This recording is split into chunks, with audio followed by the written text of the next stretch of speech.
Today we are sponsored by Orion Solutions Group, where experts place experts. Professional recruiting, project delivery, and contract staffing at your fingertips. Go to orionsolutionsgroup.com and get your position filled today. Good morning and welcome to another edition of the Chris Joslyn Show. I am your host, Chris Joslyn. You are probably on one of the many platforms you can listen to us or see us, YouTube, Apple Podcast, Spotify, wherever your community is residing. That's where you can come see us, come learn, come be part of the community, come contribute to the advancement of the transportation logistics industry by understanding more, learning from some guests that we have, and developing your career. So join us. Today we have a special guest. His name is Matt LeDucq. He's from the company Forum Mobility, the CEO of Forum Mobility. He's got a great history in the solar industry, as well as now starting to develop the infrastructure for changing our transportation industry to electrification, to renewable energies in a way that is sustainable. So help us welcome today Mr. Matt LeDucq. And I welcome you to the podcast. It's great to have you. Thanks, Chris. I'm excited to be here and talking with you. It's an exciting time in the transportation world and a daunting time in the transportation world at the same time. Yeah, I think it's funny because you said an exciting time, and that's the kind of the flavor I get from talking to you, that there's an underpinning excitement, not just in the industry about the potential of moving something from a kind of a diesel-fed economy to a renewable-fed economy, but there's personal excitement in this for you as well. Did I catch that correct? Yeah, I mean, I started this company 2 years ago. I left, a pretty good gig that I could have sailed off into the sunset with, and I don't know. It's just like the compulsion to do something in transportation started a few years ago. I started off in renewables 20 years ago, and there's transition is happening, right? Like if anybody's driven an electric car, it's a pretty remarkable experience, and that's going to roll its way through as we see heavy duty trucks converting to electric, and I think our focus really being at the ports, right? That's where you're gonna. It's the best application, right? Over the road trucking is a pretty hard one for me to wrap my head around to do electric, but running, containers 100, 200 miles a day, that seems like a really good place to start. Yeah. And especially the Port of Los Angeles, Port of Oakland, Port of Long Beach. I mean, they could have some ups and downs a little bit in their import export totals, but it's not going anywhere for a very, very long time. And it's such a huge consuming area California is. In the short haul, so I have a trucking company in Southern California, a small one myself, just a few trucks. Matter of fact, I just most recently, as I think I've shared with you before, got out of having the diesel assets. There's a whole lot of reasons behind that. So I'm kind of evaluating kind of where things are going and when they're getting there, right? So because you got to time things properly, and certainly we go on our transportation cycles up and down in the drayage world, but the ability to get from that harbor to, I don't know, even if it's short haul, even if it's just a few miles off the port, back and forth X number of times a day. And, it's mandated now. You've got to have that change done by a certain period of time anyway on zero emissions, not only for the ports, but for a lot of the warehouses you're going to via the indirect source rule and things like that have occurred. So you're in the right venue. My questions to you that I'd like to just dig into a little bit is kind of twofold. The speed of transition compared to the kind of the benchmarks that are being put out there in front of us in California, and then the overall capacity of the batteries to accommodate this kind of transition, because those two things seem to be the biggest hurdles to me. Yeah, I think one big thing, I've been pretty vocal about this to whoever's listening, is that, like, I think that the ARB, I've said this before, like the ARB is making this transition because the areas that are around ports have bad air. And that is not hyperbole. That's not my opinion. That's a fact, right? And so Mm-hmm. the stat that I mentioned to you when we talked on the phone, that Wilmington, California, you have a 98% higher likelihood of contracting cancer than if you live in the broader LA basin. Like, that's an atrocious stat. Yeah. And so the mandate for this transition is well intentioned. The flip side of that is that, like a lot of regulations, it's not sustainably put in place. Like, the headline is great, but the flip side of this is, like, as we've talked about, like, your trucking company bears the brunt of this, and that the ARB has put together this, like, culling of the drayage registry.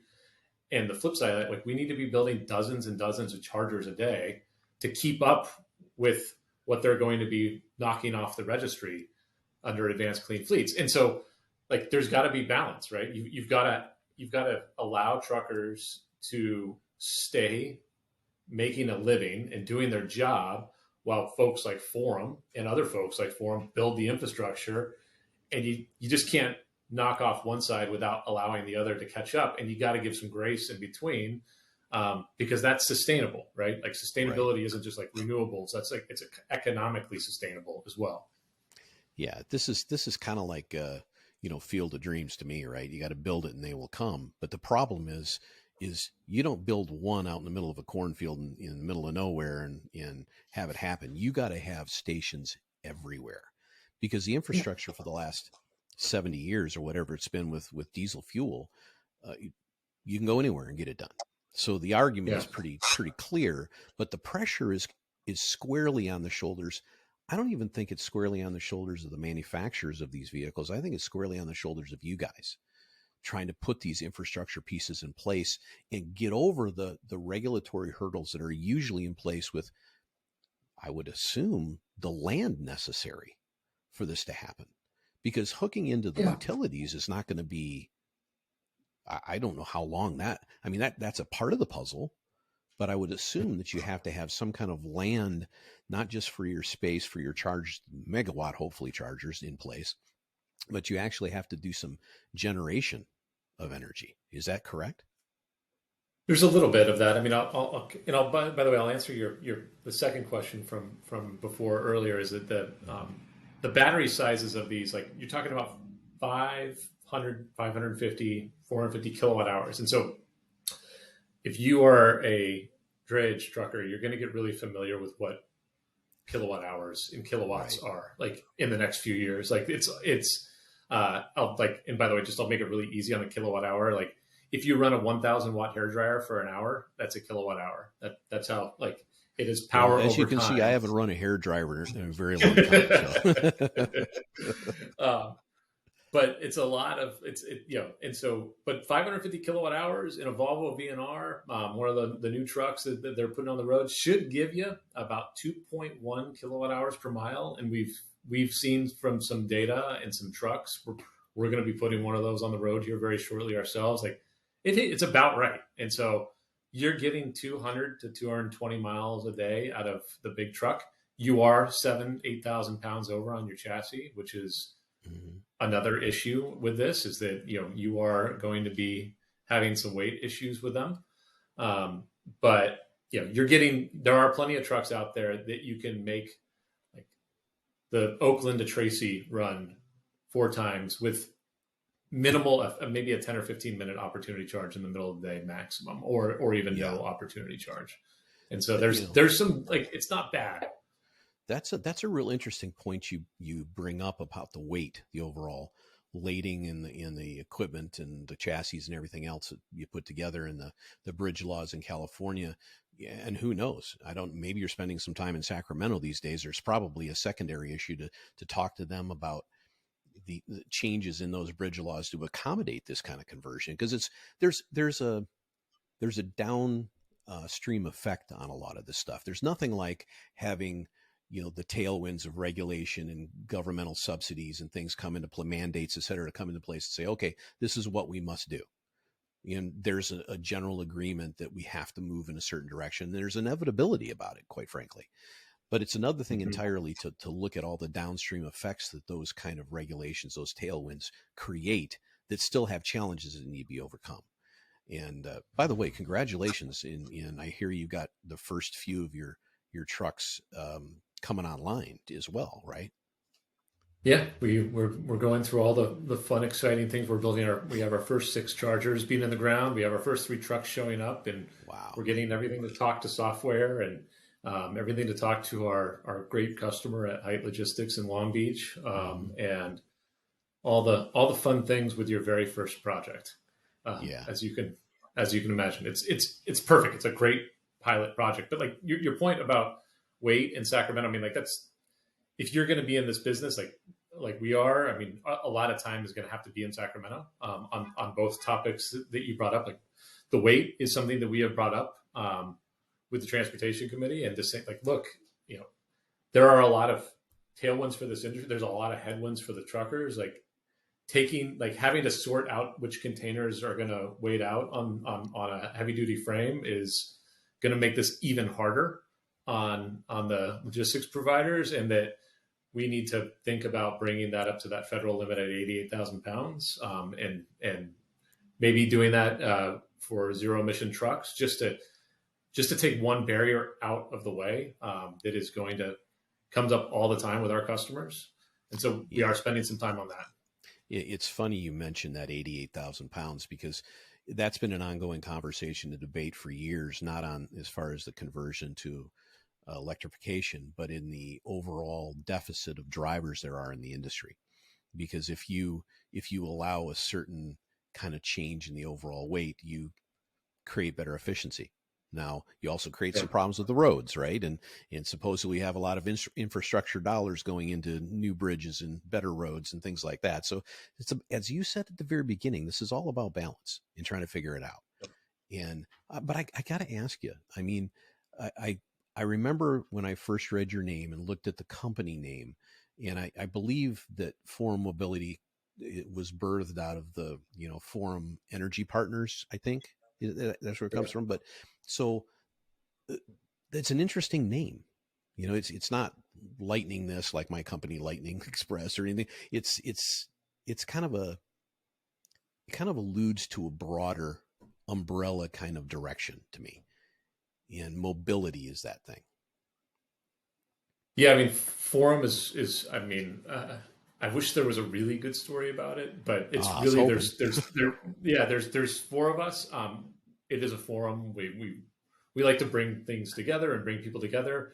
We like the word forum. I hope that our business serves as a forum to execute on a lot of things. I mean, like you said, our Forum Energy Partners business, the same 4 partners at Forum Energy Partners. We're all equal Gotcha. shareholders at Forum Mobility as well.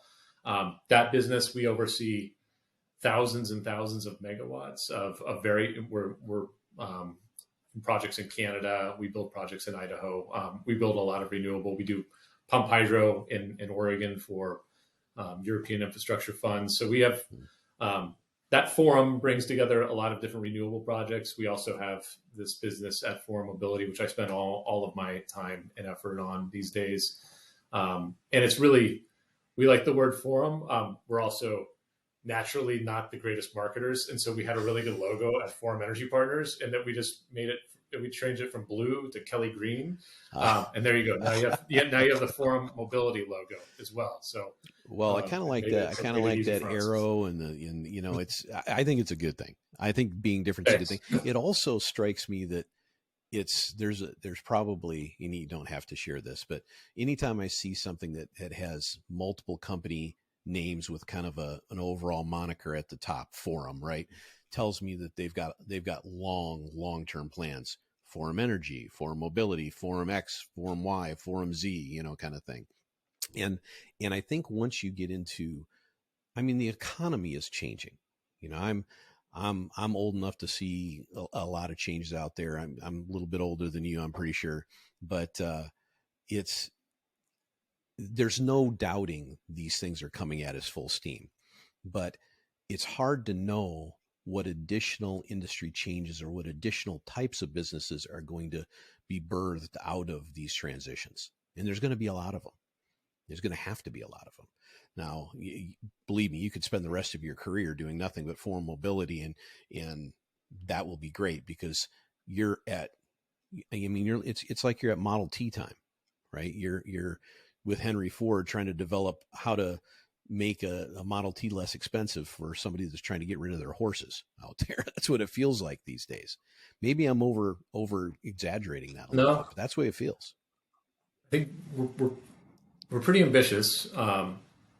The focus now, I mean, the Forum Energy Partners is a really well established engineering and construction advisory business, but the Forum Mobility is, yeah, we have big plans for Forum Mobility. They all uh, they all kind of start with getting drayage done right first, and that's going to take years. I think for us to figure out how slip seating, how to work a heavy duty depot, how to make sure that we are creating financial and physical. When I mean financial products, like how does Chris Joslyn Trucking interact with us financially? How do you physically interact with us in our facilities? You know, where do your drivers park? What are the do we do a lease to own program? Like, there's a lot to figure out at Forum Right. Mobility. It's just like it starts with, we're going to build heavy duty depots that house 50 to 200 trucks. Good. Mm-hmm. We've established, but what is really going to make that a business that Right. Chris's Trucking really wants to work with. And so that's going to take us a few years. And we are just going to focus on this. We're going to focus on ports. We're going to focus on drayage. It's in our personalities to go narrow and very, very deep. And the good news is that, as you know, there's a lot of wood to chop in drayage for Right. the next decade in California. But there's nothing about our business that can't be applied to garbage trucks or municipal fleets or even ferry systems. It is simply building charging infrastructure and ensuring that things go back and forth and create demand for that infrastructure. Yeah. That is the core of the business, is building that network out for something. And in our case, we're picking drayage as our focus. Well, I think that's a good pick, and I don't think you're going to be having any deficit of opportunities amongst those different things you talked about to make something happen, and whether it be inside people's fences, like I'm sure there are projects looking at that, or the bigger 200 truck projects, things like that you're talking about that are real important. I there's no doubt that that's going to take you and carry you a very long way. Yeah. I wonder, of course, how simple that a company like yourselves can make it for smaller trucking companies like myself that are pulling from ports, because that's really what it comes down to. I've dealt with the transportation mostly in San Diego and LA for most of my career, not just in trucking, but in 3PL side of things. So I've dealt with a lot of owner operators over the years, and there's a in California is, of course, with AB5 and things like that, is changing the outlook of a lot of those folks. But like everything else, there's a way that that will settle in. But these folks are entrepreneurial. There's a truck or two, and if they want to be able to move their freight as in an electric truck from point A to point B, there's a lot of complicating factors with that when you're initially trying to change over. And getting with a company like you guys to simplify that, especially on the financial end of things, is, I think, from my perspective at least, one of the primary focal points. That's the product, right? That I think and I think that there's other people doing what we do, and I think they all are really important. Like, there's going to be room for plenty of us, and like the simple product is that you get a fully charged truck in a secure lot with maintenance at a fixed price for 3 to 5 years, right? Like, that's it. And so I say, Chris, you want to run, you know, you have some lanes that you want to go 150 miles a day. Great, we have a truck for that. Let's put you in the Kenworth, and we'll put you at the Carson yard, and there you go. Like, you have a parking spot for your driver. They can park there. They pick up their truck there. It's charged every day. You get a text message when your truck is charged. Simple, fixed price. At least, like, take the variable of operating expenses out of your life, which is, Yeah. I can't imagine, like, that's probably a pretty good product, I would think, is like having fixed OpEx. Yeah. I can't, yeah, for budgeting purposes, it's a phenomenal project.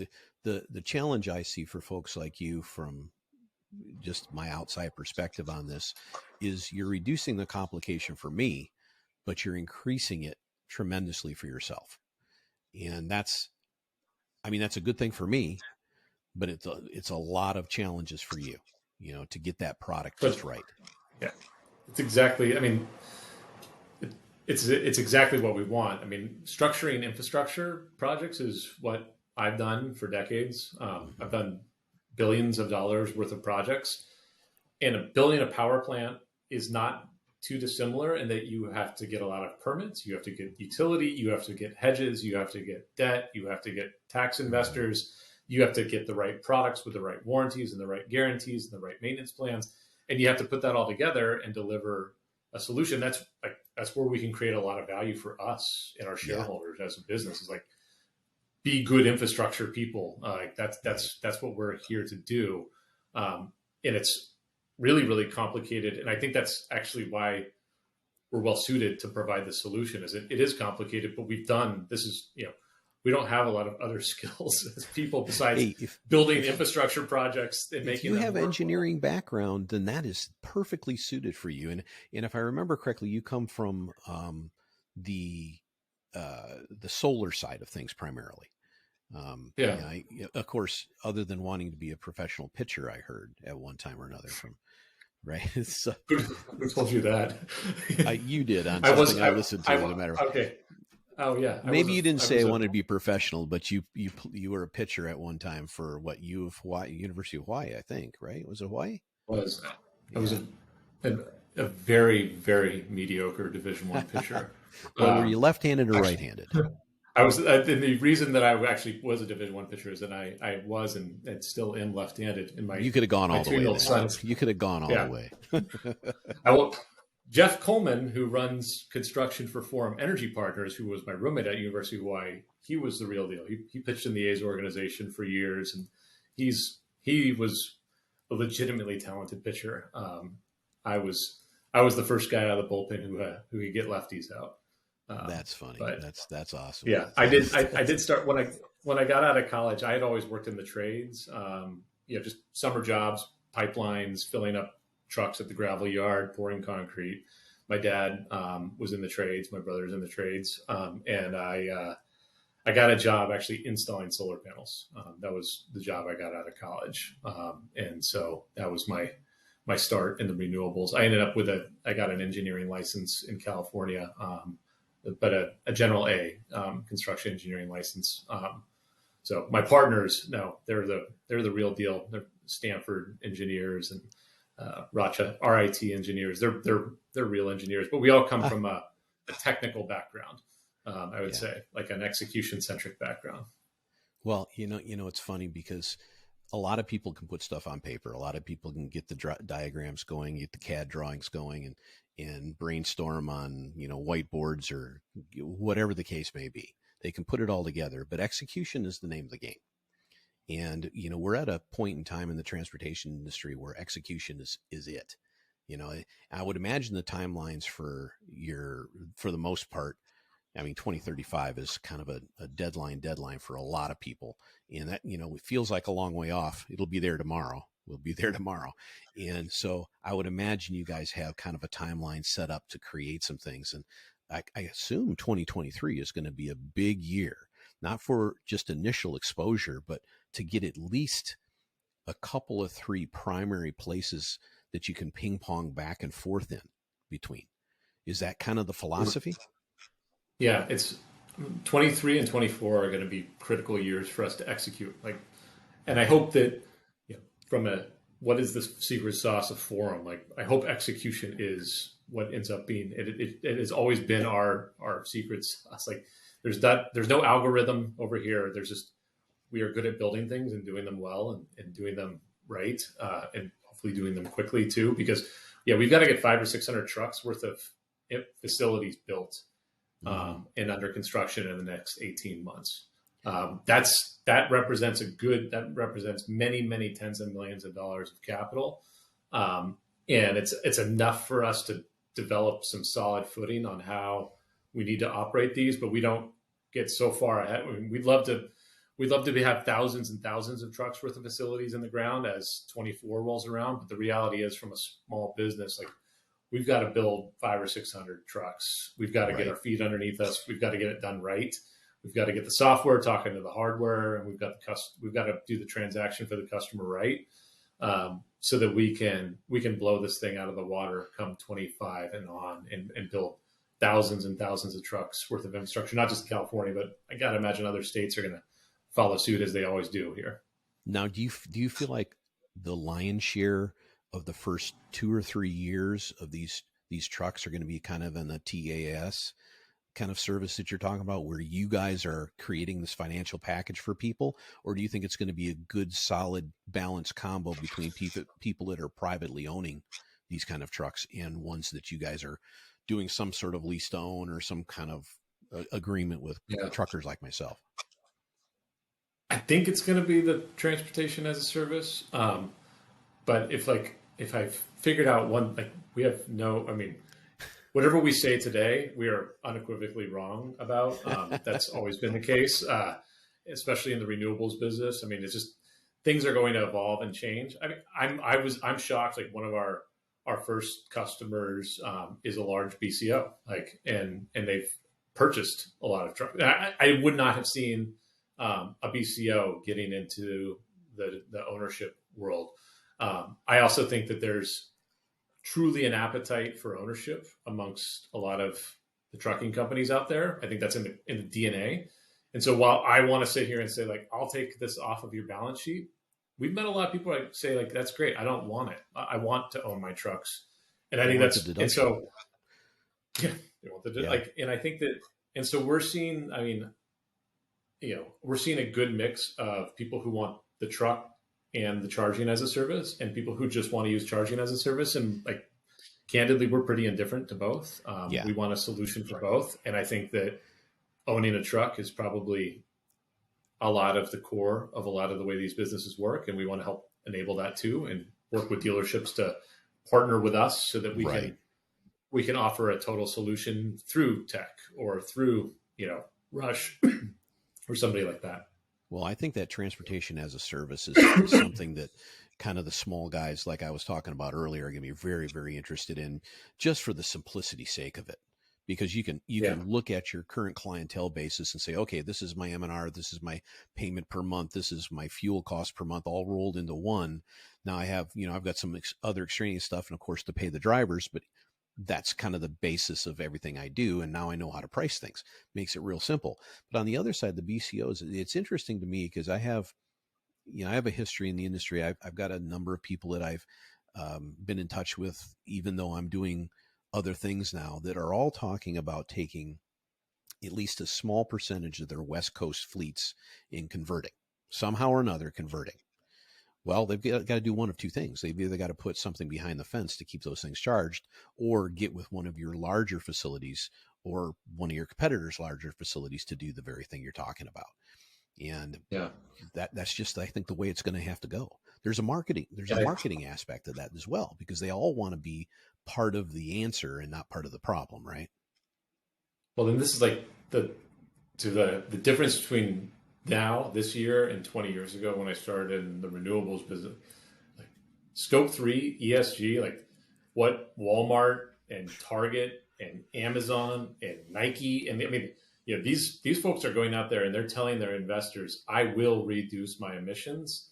And those investors, I mean, this isn't like a Greenpeace story. I mean, this is like Elecnor, a Norwegian sovereign wealth fund, saying, I'm going to buy billions of dollars worth of your stock, Target, if you will agree to your environmental, social, and governance requirements here. And so, like, there's a totally different driving force behind this now that I don't even think it really existed 3 or 4 years ago. Like just the BCO is saying, like, I have to do this. I told my investors that I'm going to do this, and so I'm going to do this kind of come hell or high water. Right. It's really strange, man, because the profit motive has changed. The overall philosophy on profit motive with things like ESG, things like, a lot of the regulations that there's always a lot of regulatory capture that goes on between industry and government. We all know that. We all can see the circular nature of that. And one of my philosophies, especially these large BCOs, is that they see an opportunity here to meet ESG standards, which you have to have for the proper financing these days if you want to keep a certain amount of debt on your balance sheet. But it's also a way for them to consolidate what is a very scattered industry. If you've only been looking at the transportation side of things really in depth for a couple of years, you're probably looking at it and saying it's 30 years behind where it should be. And you're probably right. There's a lot of things that go on in the transportation industry that you're going, how do they get away with doing this, and this? So some of those changes are being thrust upon us. Some of them are inevitable and evolutionary changes that need to occur. But I think what you're going through, what you're trying to create, is pushing a lot of those smaller entities to do one of two things: either corporatize in a way and be assimilated into some larger entities for the sake of making sure these things happen, or change dramatically their perception on how to move their businesses forward, one or the other. Yeah.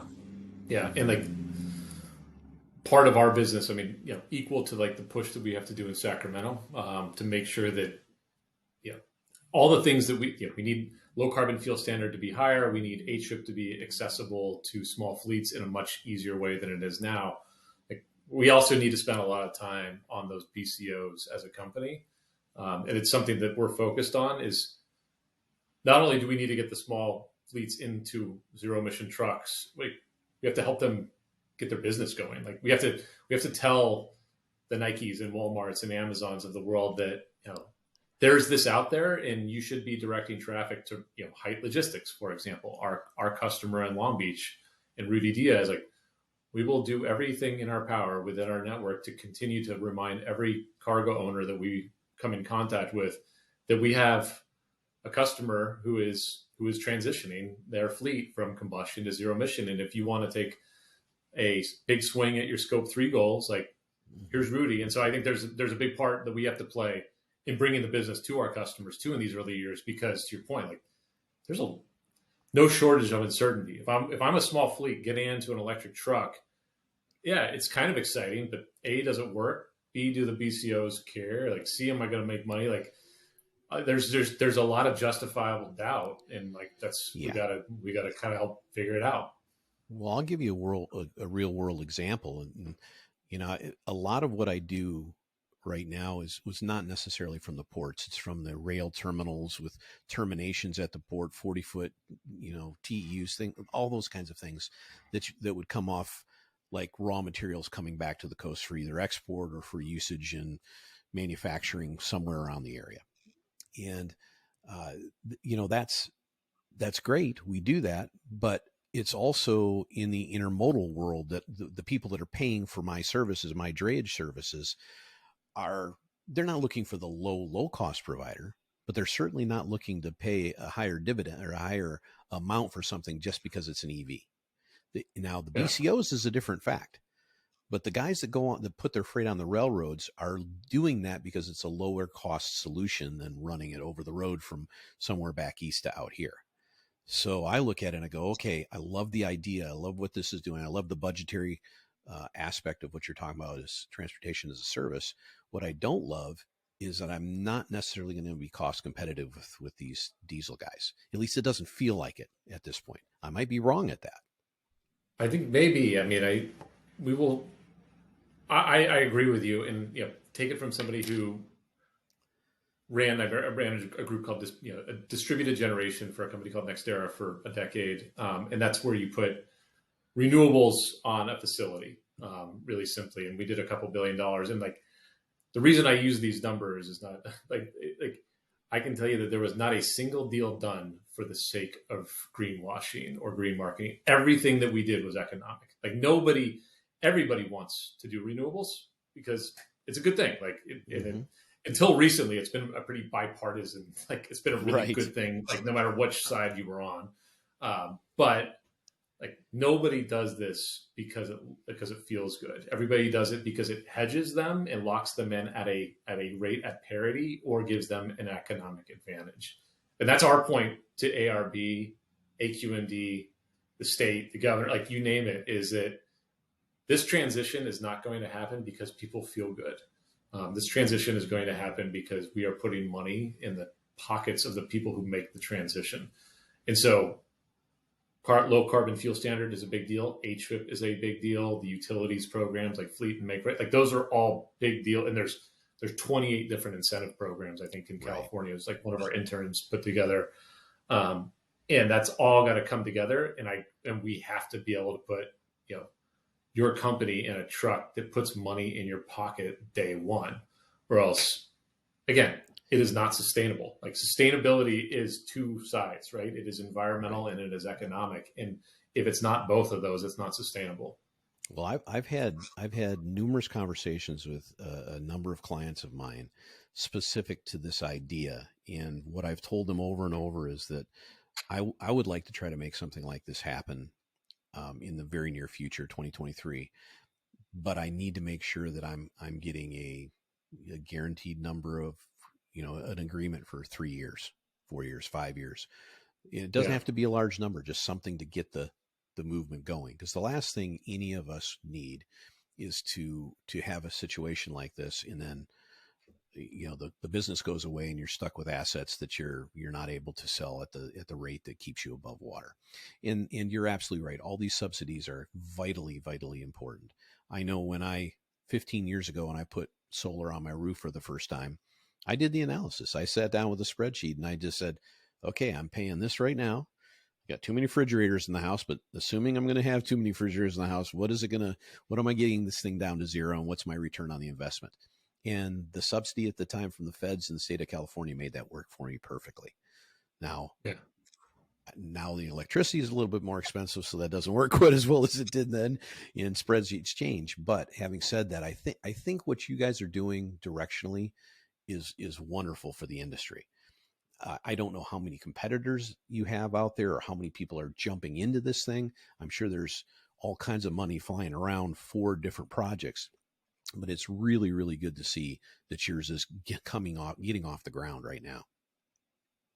Yeah, it's been a long time. I talked about the enthusiasm. So it's been a long time since I've been this excited. Like I think about like the early days. I was doing solar on a Walmart roof in Aurora, Colorado in like 2004. And it was just so new and it was so exciting. And, right. And then, I was actually having a beer with a buddy last night about solar, and like solar just became boring over the years for us. And what that represented is that it became like a really cheap, effective generation. And like, there's big squares of solar all over. Like, we would lose our minds if there was a 100 megawatt project 15 years ago. And now like that's like an afterthought of a project. And there's like a little bit of excitement. Like we were talking, hopefully this becomes pretty boring in a decade.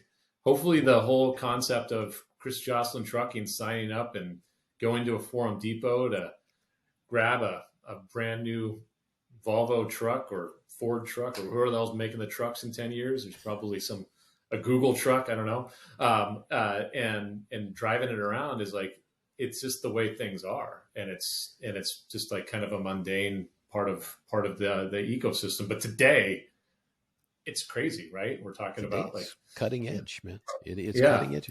But it's funny. You said that this is infrastructure. These projects are really infrastructure related and finance related, really. And infrastructure is kind of supposed to be boring, right? It's supposed to be what's underneath everything. It's what's supporting everything. But ultimately, when you change infrastructures the way our industry is going through, there's going to be some volatility. There's going to be some challenge, but there's going to be some excitement. And I got to congratulate you, because it's very refreshing to see people that, as you said half an hour ago, you were pretty set with what you were doing. It's not like you were forced into position to go to this forum mobility the way you did. You did it because you see a vision for something for the future, and that you want to be a part of it, and you have the enthusiasm for that. And there's a lot to be said for that.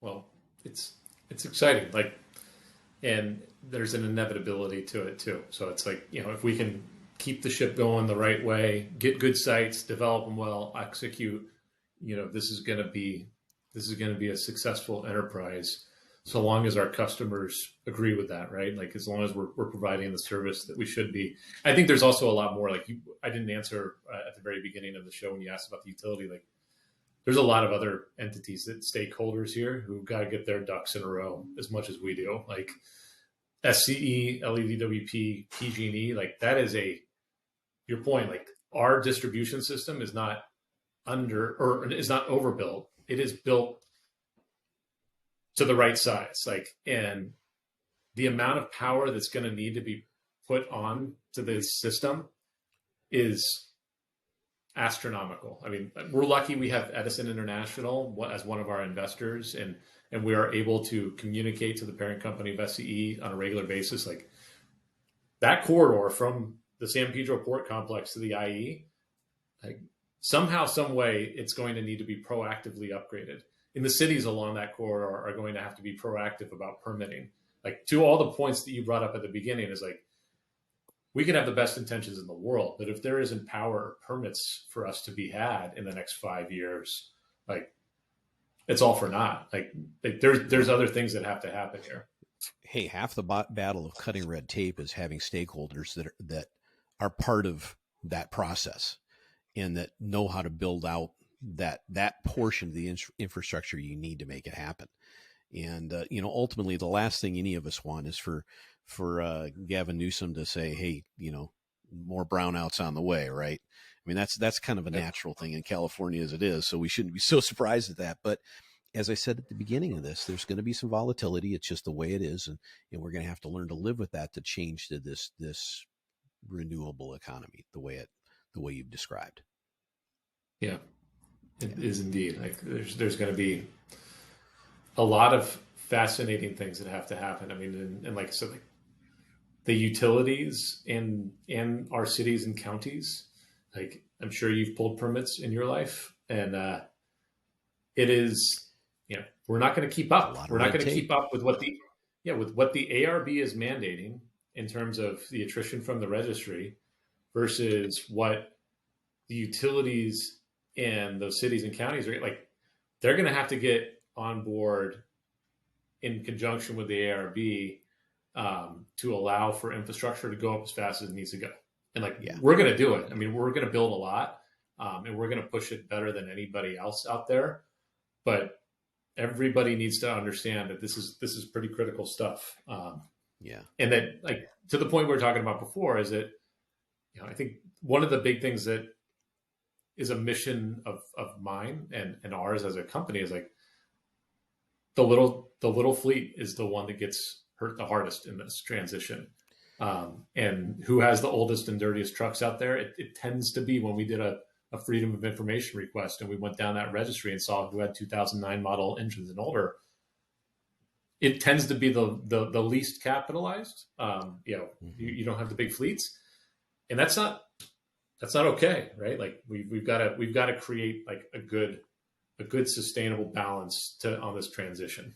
Yeah, I think you will see a big attrition of the smaller companies that have the challenges you see there. They might change to a different niche of some kind that has some exceptions to it, whatever the case may be. But I think it's fantastic that you guys are going down this road. I'm very pleased that you've got the stakeholders involved that you need to. You've got the financial backing that you need to. I hope that we have the battery capacity and the charge capacity in the near future that we all need to make this happen. Otherwise, in a few years, we'll be talking about how 2035 needs to go to 2045. And nobody really wants that, even if they see part of that coming. But and I would say out there to anybody listening or watching that go to the website, forummobility.com. Check out what they're doing. There's great pictures on the front of this thing, and it's the charging depots and everything like that. And this is going to come to be. It is, as Matt said early on in this, it is inevitable that this is happening. And even if you have questions, doubts about certain things, frustrations, all of which I have, being in this business for as long as I have, the fact is you can't fight the current all the time. Sometimes you have to turn around and swim with it. And the current, in this case, is what people like yourselves and others are doing for this infrastructure. So I got to thank you again, Matt, very much. Yeah, and I'm on LinkedIn and those types of platforms. I mean, I am pretty darn accessible. I would encourage anybody who has a question about this and they just want kind of an unfiltered representation from my seat, like Google my name. I'm on LinkedIn. You can matt.leduc@forummobility.com is my email. Like, I don't envy folks staring down the barrel of what's coming.